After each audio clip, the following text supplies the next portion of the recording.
So many different fitness gyms now. By far, we will be the best.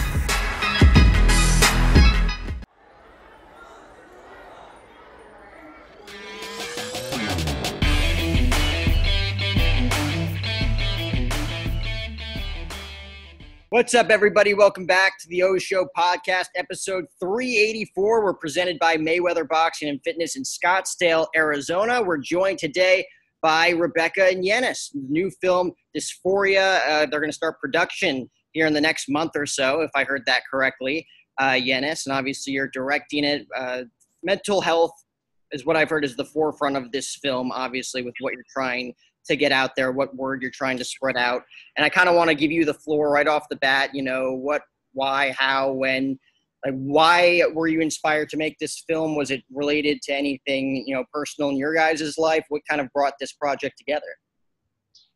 So I'll start first. So I'm the writer and director for Dysphoria. And I personally, I am actually an actress. So I do a lot of like acting work.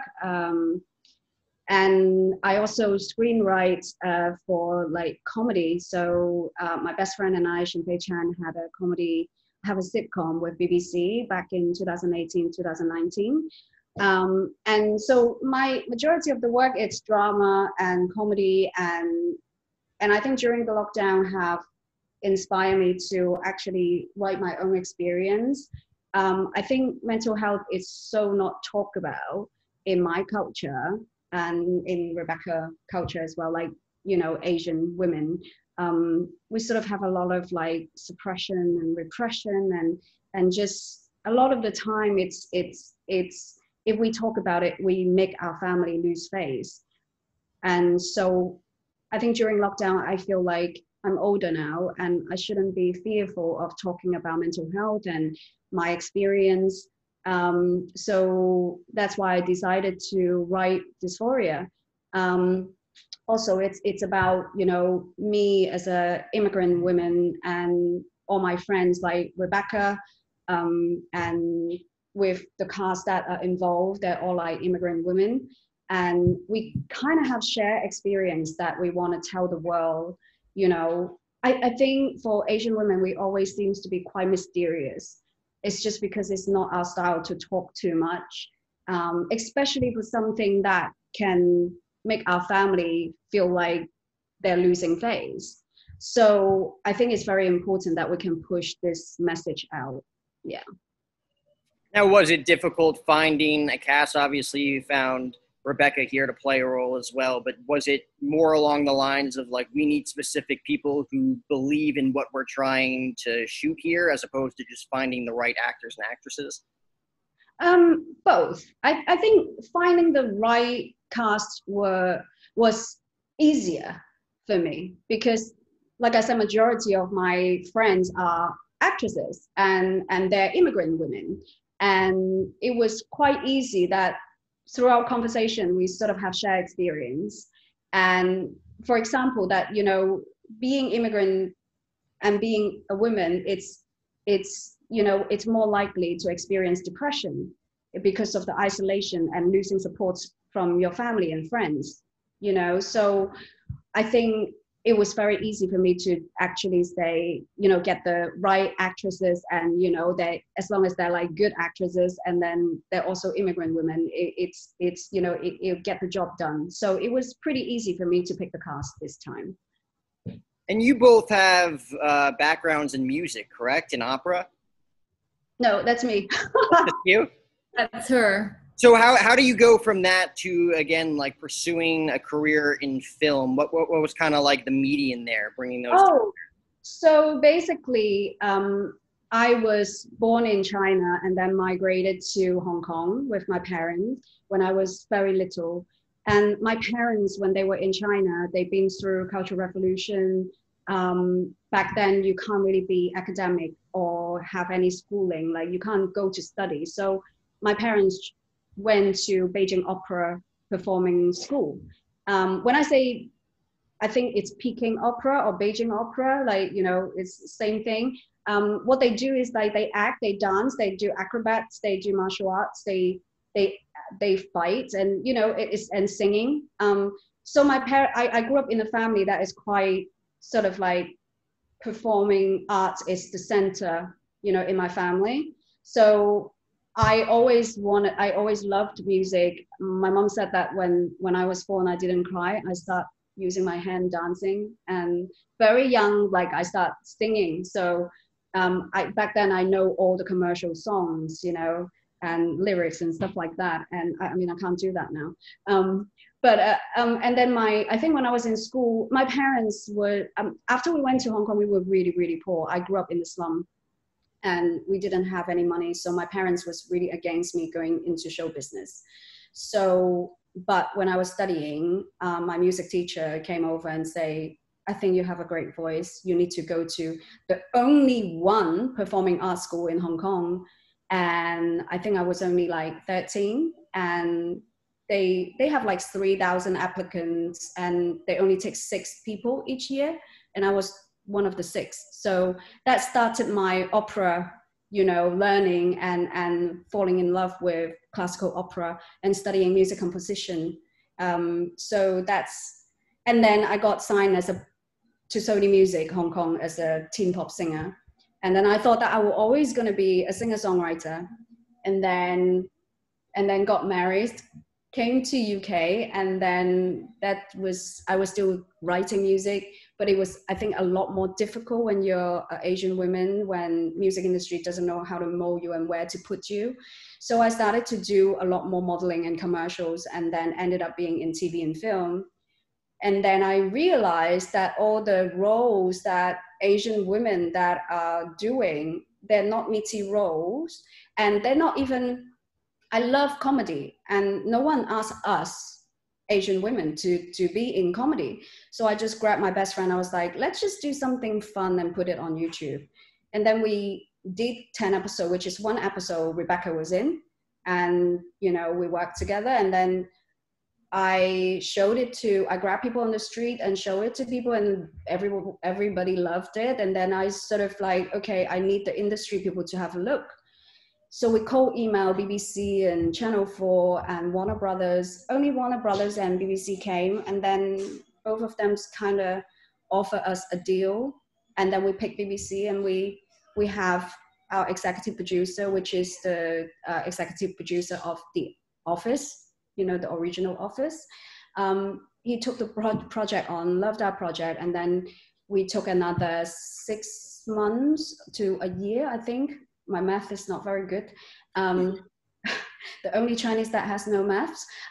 So we turn it into a sitcom for BBC for half-an-hour show. So the web series never been shown online or anything. And then that kickstarted my screenwriting career. Wow. So was it more of like people didn't expect, someone like you in a sense to write and produce comedy stuff, or was it more along the lines that they didn't want that, like that wasn't the normal? I think the trend is, I think American always one step ahead.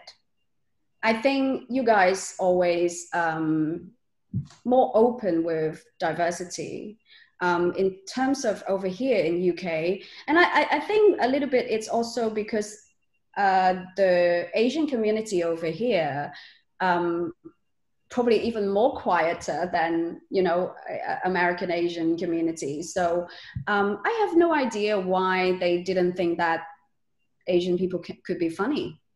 I think it's very weird. Like, we were never, so when Chinese Burn came out, our show, when our sitcom came out. Anyway, I'm going to explain what is Chinese Burn, which is in America, it's Indian Burn.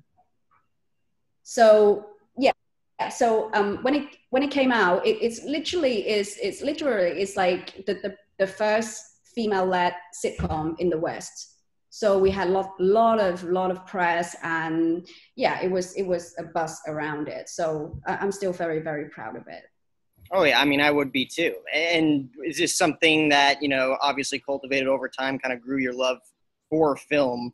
And then you said that obviously during COVID, when it came to everybody, like really having no choice but to like look within themselves and kind of figure themselves out for about 18 to 20 months there. It's not even over for some people, you know. Still like just getting back to normal with live crowds and for events and everything in venues in the US. But, you know, having that be the forefront of everything, kind of, again, having to look in the mirror and thinking like, what do I want to do next? That's kind of what inspired and kind of set your soul on fire to make Dysphoria and the film that it's going to be. Yeah. I mean, definitely. I mean, I know why I wanted to. It's time for me to actually write this and show the world. It's a short film. I know it's not really like a feature length, but on the other hand, I think that because it's about mental health, it's about domestic violence, it's about someone trying to take their own life. It sounds really dark, but because I write comedy, the dialogue is a lot more wittier than what people might think. So, and at the end, it's a message to tell people that there is a light at the end of the tunnel. So, you know, and it's like a heartwarming message. And I wrote the short film to, you know, using a lot more surreal visual and style, put it in a film. I really wanted to bring the audience into the perspective of someone that having a mental disorder, basically, because I was diagnosed with complex trauma and PTSD 6 years ago. And I was literally suffering this invisible illness, but I was quite high functioning and going to work, going to filming, acting, writing, producing, and, you know, no one actually can tell. But inside I was dying. And so there was one time that I finished work and I walked down the street. I literally saw a car coming and I just walked out and trying to get myself killed. I'm sorry, again, I have to say, if this is trigger warning, if anyone that, you know, listening to this, and if it's triggering you, then please call mental health, like, you know, support and helpline. So it was the time that second that when I jumped out and the car hit me, I flew, nothing happened, not even a bruise. It was that moment that sparked me that I was having a conflict in my head about I was a burden and I don't want to burden my friends and family. And that's nothing for me to live for if I'm going to struggle mentally every day that I couldn't control my brain. The other side of my brain is saying, but you have so many good things around you. And so it was that struggle that made me realize that I need to write Dysphoria. I need to tell people what was happening in my head at that point and what that second of reflection that made me realize, you know, what life is all about. So that's it. I'm talking too much. I'm gonna. I mean, you hit that right on the nail. Like, there's so many times in life where you're going and going and going, and you don't really like sit back and appreciate the things that you do have, as opposed to the things that you don't, the things that you feel like you deserve. You know, because I feel like everybody, you know, especially, you know, the three of us working as hard as we do and what we want to accomplish, like, not everything is going to go our way. There's going to be bumps in the road. Sometimes you're going to hit a brick wall, no pun intended. But, you know, you're going to hit a brick wall and things aren't going to look bleak and things aren't going to look clear as you may have hoped. You know, like, you put in the work and you expect things to happen, or even like you at a young age having those experiences that most kids don't have, you know, right off the bat in showbiz. Like, that's a lot of pressure, you know, like right off the bat, your brain is being told to act and, you know, learn certain things that most kids your age wouldn't learn. So Rebecca, on your end, you know, obviously you guys have a good working relationship. You've worked together on stuff. What kind of, you know, triggered you and inspired you to want to be in this film? Like, what kind of, you know, attracted you towards this film and want to do it? First of all, I was forced. She like held me down and said, there it is. You gotta do it. You're written in. No, I love her.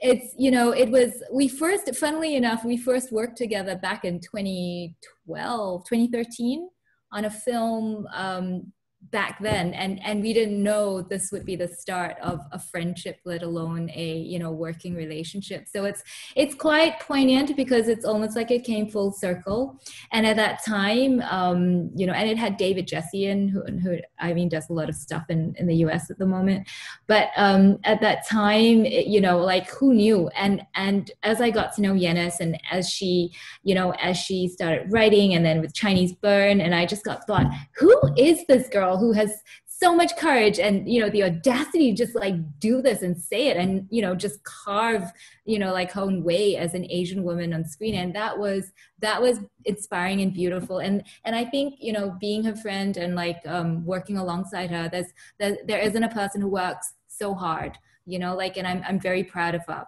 Apart from that, I think the story Dysphoria, when she told me what it was, I think really struck a chord. It's really resonant because I was born in Singapore. I moved to South Africa.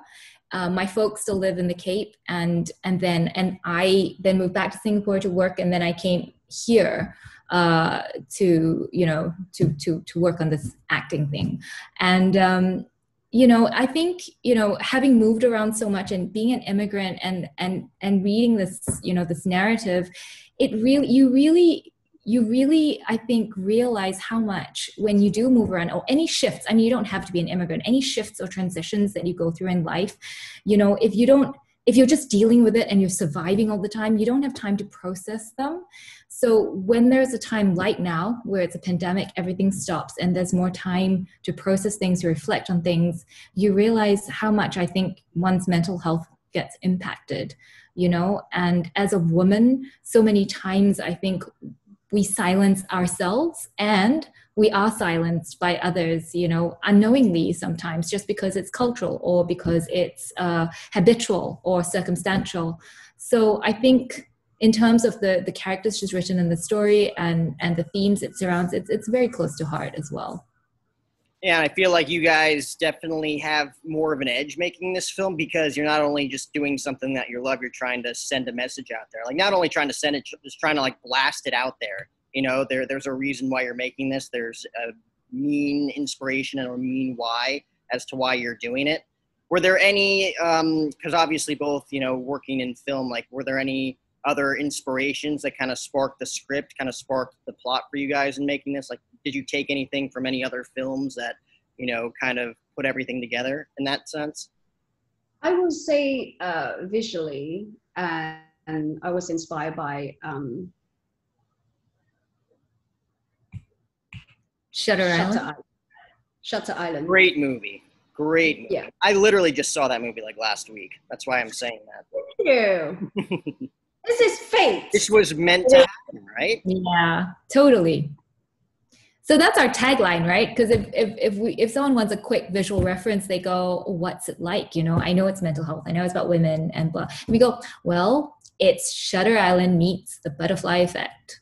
Yeah. In terms of, you know, cinematic visual lens. Yeah. The style. Yeah. Wow. So in that sense, like, taking obviously Scorsese, probably one of, if not the best filmmaker of all time, at least in our modern era. And then obviously The Butterfly Effect, like, you guys are trying to send this message across in a sense of like, it's okay to feel the way you're feeling, obviously, and mental health, at least like in the US alone, I know in the last 5 years has completely changed. Like, it's something you never talked about, right? Like, it was always something that you didn't have to keep in, but it was always something you felt like you had to keep in. If you weren't feeling right, it was hard to talk to someone. Having that support system for you guys, you know, making this film for the message you're trying to send, like, it's heartfelt stuff, it's heavy stuff. Was there anybody against it? Obviously, you guys have strong support systems in your own right, but was there anybody like very against it? Like, this is not going to get great backlash? Yes, we have warnings before. But that's also the reason why we wanted to do it independently, because, you know, if I sort of get this idea to production companies or, you know, a network, then they probably will think that, you know, oh, it's a bit too dark, we don't really want to go there, or, oh, is it inclusive for only Asian women, so it's not relevant to other people? But I can say that, human experience, we all have shared experience. Human experience is human experience. So regardless that, our race, it doesn't, play a big part of it. And also okay, because of our culture, we might make decisions differently, but I guarantee you mental health is something everyone's going to experience once in their life, either you know it or not, you are going to experience something that's quite painful, so I think that's why we wanted to do it independently. And it also like, we use we're inspired by, Shutter Island and the Butterfly Effect, but it's just a little bit of, that's the only reference that we can say, but we also going to put our own take on it, especially, how I wanted to portray for someone like me that been suffering for the past 6 years. I think it's very important for me to actually be original and tell people, bring people into my perspective as well. No, 100%. I feel like you have to go through that stuff. Like you said, the last 6 years, like you have to, unfortunately, like it's not a great thing, but it forms and molds who you are today, both mentally, physically, whatever. Like I feel like you have to go through these dark times in order to find deeper meanings. Like those who tell you that they don't experience this stuff are either lying or they've literally been coasting, which isn't a great thing either, because they're not going to find, deeper clarity in things that they're doing. At least that's how I feel.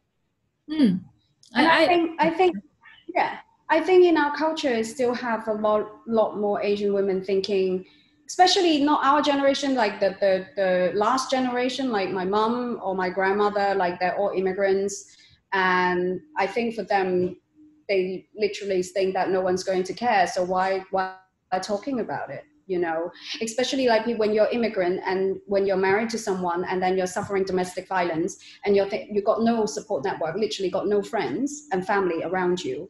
And, for a Chinese woman that you get married and that's, you seriously think that you're going to follow your husband forever. So you can't leave your husband either, in our culture. So, in our culture, getting a divorce is still something that you should be feeling ashamed of or stigmas. Yeah, so all of this sort of like social and cultural stigmas that we also wanted to get rid of them as well. Yeah. Is there any specific scene that you guys are going to shoot? Because like in the script, I should say, is there any specific scene that you're trying to, in a sense, like hit home with your audience, like your target audience that you're trying to hit, that you hope is like the big scene that everybody like takes a step back and is like, oh my God, like, like you find clarity in that moment? There's a twist in the script and we're not going to show audience until, towards the end of the film. Visual style, like I don't want to give away too much, but I can say this, basically the lead cannot see color in her world.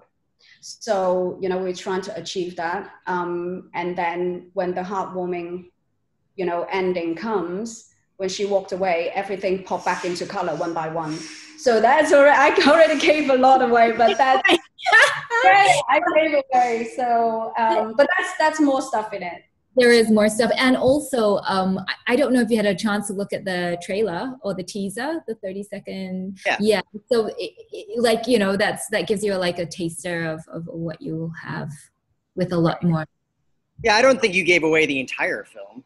One little sneak peek there. That's a little teaser, a little snack for people to see. But yeah, I mean, I think this is a very important message, obviously, that's getting more and more recognition as the days go on. Fortunately, mental health is becoming way more of a bigger, advocate. There's a lot more advocates for it, I should say, as there were back then. I don't know what it was like for you guys growing up. For me, I grew up on the East Coast, New York, very, very tough area to grow up in. Like that stuff was not talked about. That stuff was not talked about. It was very like tough mentality, tough, rugged, like basically you think you're better than me type mentality. Like that's what it was. So like for you guys, what were some specific things, not like personally, obviously we've talked about that, but things that you saw growing up in your cultures that, felt that like you weren't allowed to talk about that stuff? Well, Yeah, well, for me, I think it was always about, I just remember being ingrained in my head, don't wash your dirty linen in public, don't wash your dirty laundry in public, so especially as an Asian person, you never talk about what's going on at home or your family because you bring shame. It's literally like the Mulan story a bit, where it's your family first. Don't even think about yourself, so don't shame your family, don't name and shame. And it's really, you get brought up like that, so it becomes ingrained in you. So you never talk about how you're feeling or, if something's happening or hurting. So I think that has been something that I've had to work with on myself, growing up. Yeah, so same as me. I think my experience probably tiny bit more different than Bex because she's Singaporean and I'm Chinese, and my parents been through Cultural Revolution, which is Chairman Mao. And back then when my parents communicate like using like love letter, like they're not supposed to say, oh, I love you and all of that. They have to sort of praise Chairman Mao before they say their feelings towards each other. And it can't be too graphic either. So it was my parents grew up in a very suppressed environment, being through Cultural Revolution.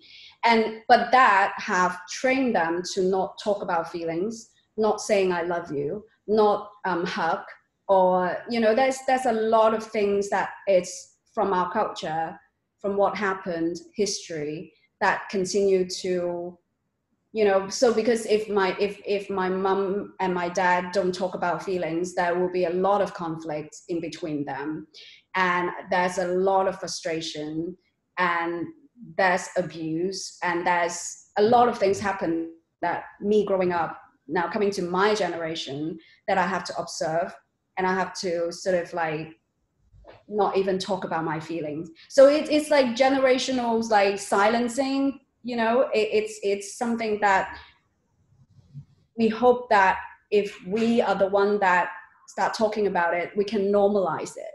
It's okay to talk about it. Let's talk about it. Because sometimes when you have a mental disorder or your mental health is not really in a great place, if you have support network, that's the best remedy, really. If you actually have good people around you and you'll be able to talk about it and people giving you empathy, I think that's really the best remedy.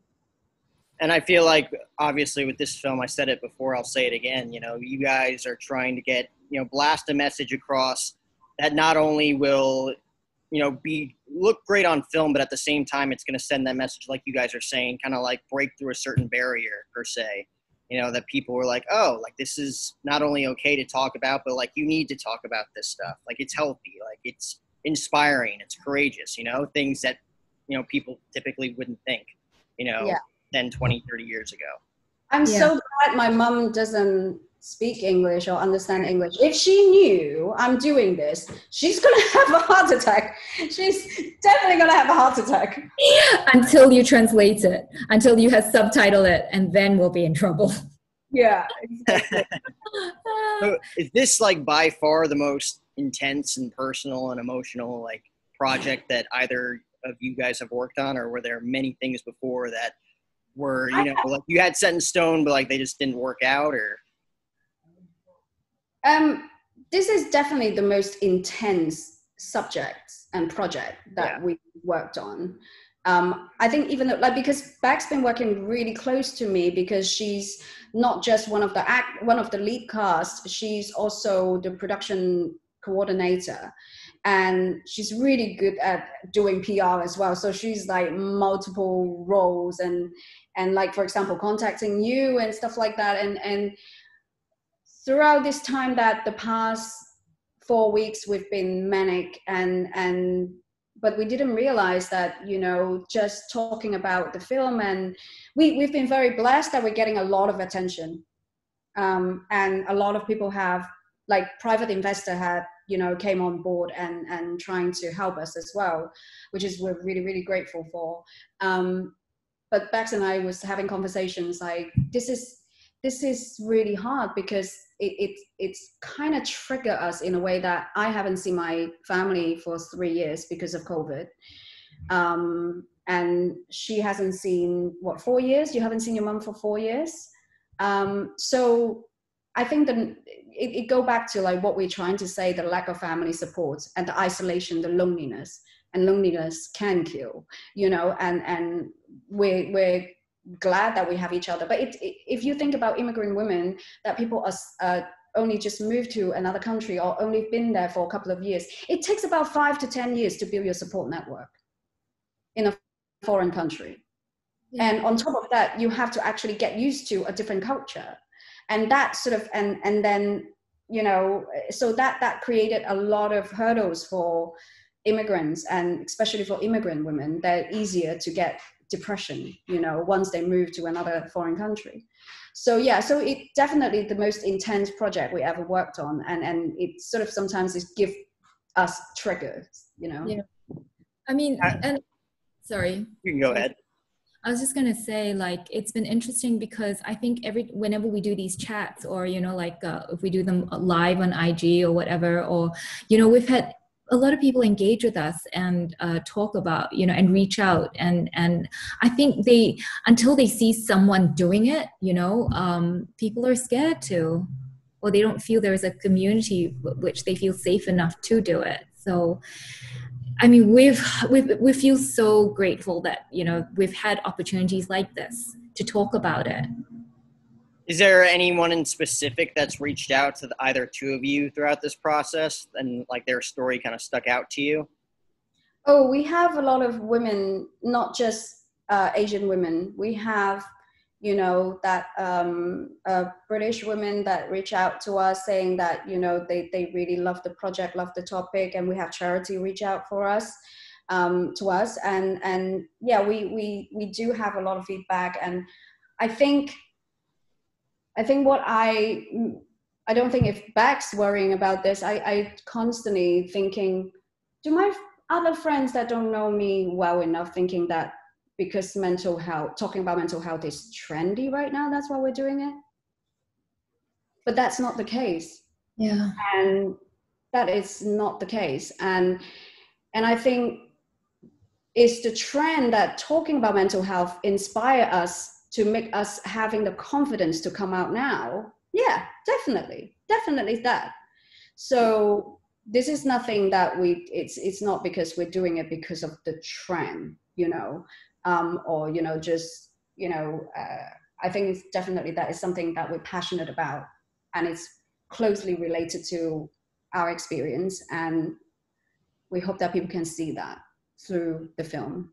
Yeah, that's tough. I didn't even consider that fact that, you know, again, with it being, you know, with there being more advocates out there, some people are like, are they really doing it genuinely, or are they doing it to build clout or build, you know, subscribers, you know, like, are they doing it because it's a trendy thing? I did not take that into consideration. Like that kind of just blew my mind, because that's real, you know, that's out there. Yeah. And it's kind of tough to dissect what is real and what isn't real content these days. Yeah, but what people don't understand is, now that I have come out and talk about this, they don't understand that how much I'm actually preparing to lose. I will lose job probably, because I was in death race, and I was holding a, you know, gun, you know, while I was having my, you know, complex trauma and PTSD, and now I'm, you know, again on another action film doing Mission Impossible, and if I talk about this, I might not get insured. I might lose my job. That's a lot for me to lose. And I'm a very private person. And if I talk about this, I might harm my family that didn't want me to talk about it. So it's basically, if people think that we're doing this just out of our own sort of like thing, like, oh, we want to be trendy, then they have no idea how much that we could potentially, especially me, potentially losing. Now, is that obviously because you want to tell a story that is something, it's not you want to tell this story, it's kind of like you have to tell this story in a sense in order to find, you know, not satisfaction or fulfillment, but like you're trying to spread a message and you're willing to do that at all costs. Yeah. And And I think, you know, if I could actually get more Asian women to come out, to actually not come out, but not scared of expressing they're having trouble, you know, they're having depression, they're having anxiety, you know, they're not feeling well, to their family, and seek help. Because statistically, because I'm actually undergoing my forensic psychology master's, so I know I have to study all of this thing, and statistically, you know, immigrant women, you know, they don't really dare to seek help, especially mental health, you know, problem, that they don't really seek help in foreign country. And it's not just that they didn't know it's available to them, and it's also because the social stigma and the cultural stigmas. So we need to talk more about it and get rid of it, so more people can actually know that they can get help. So I guess the last thing I want to touch on with you guys, because I don't want to take too much of your evening, I guess. I literally just woke up. It's still morning here. But you guys, with this film, obviously trying to spread a very, very heavy message here, in the sense, and obviously your target audience is going to appreciate this more when it comes out. You know, you guys going to begin shooting very soon. Last thing, I guess, like, what is the clear message here? Is there anything else that you guys want to put out there? Any other ways people can see the film once it comes out? So we're still in the fundraising stage. So Rebecca can take over. Yeah. So basically, we're still fundraising. We've got we've got about 15 days now to go on the Indiegogo platform. And we are literally, you know, asking that people, you know, just understand that the reason why we're making it is so that women will have a voice now and not suffer in silence anymore. So by actually helping to fund our film and get it made and shot, will actually enable this. You know, you'll see more of us on screen, more female voices, more people talking about mental health, it not becoming a trendy hashtag. Yeah. And, you know, basically giving our women a voice. And then what would be like the best case scenario for you guys in this? Because again, like, if you inspire one person, I'd consider that a win. You know, like, you're looking to inspire people, obviously more, you know, hundreds, thousands of people watching this film, but what would you guys consider, you know, a success in all of this once it's all settled and people have seen it? Oh, I feel like we already succeed. Yeah. Because based on getting a lot of people attention, and especially like you wanted to give us a platform to help us. And I think just, you know, I think success is not about, is the film ever going to be made, or is the film ever going to win an award, or the film ever going to be sold. I don't think, I mean, personally, that's not successful for me. Yeah. I think successful, it's, you know, while I'm doing something, when I'm experiencing something, when I'm, you know, everything is a process. So during this process, if other people can understand what I'm trying to say and understand what I'm trying to deliver, I think I'm making connection, and that connection is successful to me. Yeah. So we already succeeded. Yeah. I mean, that's literally the most important thing, I feel like. And Rebecca, I'll let you talk because this is about you guys. So I want to give you the floor. Oh, no, of course. No, I was just going to say it's been phenomenal because, I mean, the people who've also wanted to speak with us, I think, have just realized, and it's been interestingly a lot of, you know, males, you know, I think, who have just been interested to hear what we have to say, and, you know, it's and reached out. I mean, even on LinkedIn, you know, and we never thought it would be a platform that we would use to spread this message, but it's been our most engagement we've had so far. And I mean, you know, that has been incredible, even for getting investors who are not even in the creative industry. So that just goes to show, you know, the story that we're telling, the success that we already feel in terms of how we're engaging with people and people being aware of it. So we have so it's only last week we have 2 executive producers came on board, and one of them is a Caucasian male, Chris Wright, and other one it's another Singaporean. She's a really successful, you know, Asian investment banker before, boss lady, and Julia Go. And since then, they've been so supportive of us. And to me, we already succeeded. If people can see what we're trying to do. Exactly. And we have a very diverse squad at the moment. So we're very grateful for that. Well, obviously, just from talking to you guys here for the past 40 minutes or so, like, you guys obviously are doing this for the right reasons. You're taking the skills that you've developed over, years of experience, and you're coming together to spread a message that's far greater than all of us, which I definitely appreciate. This is the stuff that I love talking about. Like, these are real conversations that I love to discuss with people. And Dysphoria, you guys, again, are in the fundraising stages. That watch out for the film. We'll be promoting it all the way up until you guys obviously release it. And again, Rebecca, Yennis, I want to thank you guys for being gracious enough to come on the show today. I'll let you get to your evenings. I'll start my day off now. We'll see what happens. But thank you again so much, and enjoy the rest of the time. And best of luck with the film. Thank you so much. Jack. Really appreciate it. Have a lovely day.